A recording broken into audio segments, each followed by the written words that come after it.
Okay, so the interior is done, and we did something really special this time. The inserts of the seats are not perforated with our insignia insert. They actually have our brand new signature diamond insert.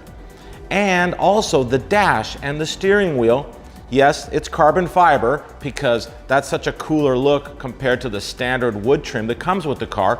But this time we did the carbon fiber in a gloss shiny finish, not matte or satin like we normally do, or like Tesla does. This one's shiny. So I really like it. I hope you do too. If you don't already subscribe to our videos and to our channel, please do so by clicking right here so that you can go ahead and see so many more of our new up and coming projects. Thank you so much for watching.